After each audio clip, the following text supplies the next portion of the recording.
Good morning. ഇത്രയും sound ഒന്നും പോരാ. Good morning. Very good. First of all thank you so much എന്നെ ഇവിടേക്ക് ഇൻവൈറ്റ് ചെയ്തതിന്, എസ്പെഷ്യലി അനീഷ് സാറിനും സുരേഷ് ഡോക്ടർക്കും. നിങ്ങളൊക്കെ കാണുമ്പോൾ, ഇത്രയും പേരെ ഇവിടെ കാണുമ്പോൾ ഇതൊരു നല്ല തുടക്കമാണെന്ന് 100% എനിക്ക് ഫീൽ ചെയ്യുന്നുണ്ട്. പിന്നെ എല്ലാവരും വളരെ സപ്പോർട്ടീവ് ആയിട്ടുള്ള ഡോക്ടേഴ്സാണ്, എല്ലാ ക്രൂ മെമ്പേഴ്സും, ഈ ടീമിലുള്ള എല്ലാവരും നല്ല രീതിയിൽ സപ്പോർട്ട് ചെയ്ത് മുന്നോട്ട് പോകുന്ന ഈ ഒരു ഹോസ്പിറ്റലിന്റെ ഭാഗമാകാൻ കഴിഞ്ഞതിൽ ആദ്യമേ നന്ദി പറയുന്നു.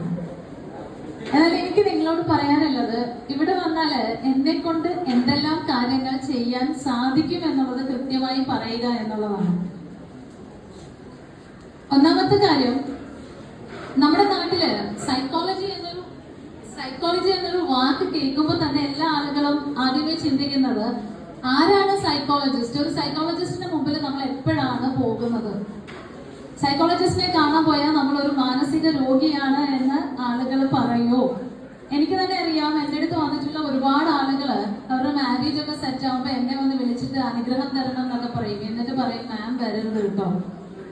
നമുക്ക് മാത്രം കിട്ടുന്ന ഒരു ബിറ്റർ എക്സ്പീരിയൻസാണ്. കാരണം നമ്മൾ ചെന്ന് കഴിഞ്ഞാല് നമ്മളെ അറിയാവുന്നവരുണ്ടെങ്കിൽ ചിന്തിക്കും, കൊച്ചിന് എന്തോ പ്രശ്നം ഉണ്ടായതുകൊണ്ടാണെന്ന് വിചാരിക്കും. സോ അത്രയേറെ സോഷ്യൽ സ്റ്റിഗ്മാസ് ഉള്ള ഒരു സാഹചര്യത്തിലൂടെയാണ് നമ്മൾ കടന്നു പോകുന്നത്. സോ എനിക്ക് എന്ത് ചെയ്യാൻ പറ്റുമെന്ന് ചോദിച്ചു കഴിഞ്ഞാൽ, ഒന്നാമത് നിങ്ങൾ മനസ്സിലാക്കേണ്ട ഒരു കാര്യം, മാനസിക രോഗങ്ങൾ എന്നല്ല, മാനസിക ആരോഗ്യം എന്നുള്ളതിനാണ് നമുക്കിവിടെ ഏറ്റവും ഇമ്പോർട്ടൻസ് ആയിട്ട് കൊടുക്കേണ്ട ഒരു കാര്യം. നമ്മുടെ ജീവിതത്തില് പ്രശ്നങ്ങളില്ലാത്ത ആരും ഇല്ല. ഉണ്ടോ? നിങ്ങളൊന്ന് റെസ്പോണ്ട് ചെയ്യേ. കോച്ചർക്കാരൊന്നും വേണ്ടൂലേ? നമ്മുടെ എല്ലാവരുടെയും ജീവിതത്തിലും പ്രശ്നങ്ങളുണ്ടോ? ഉണ്ട്.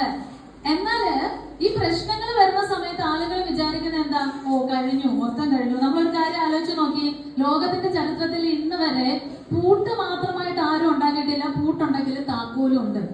എന്നാലും പലപ്പോഴും ഈ പൂട്ടിന്റെ താക്കോല് പൂട്ടിനോട് ചേർന്നുണ്ടാവണം എന്ന് വാശി പിടിച്ച് ഈ താക്കോല് കണ്ടെത്താനുള്ള നമ്മുടെ കഴിവില്ലായ്മയാണ് ജീവിതത്തിൽ പരാജയപ്പെടാനുള്ള നമ്മുടെ യഥാർത്ഥ കാരണം. അപ്പൊ ഇത്തരത്തിലുള്ള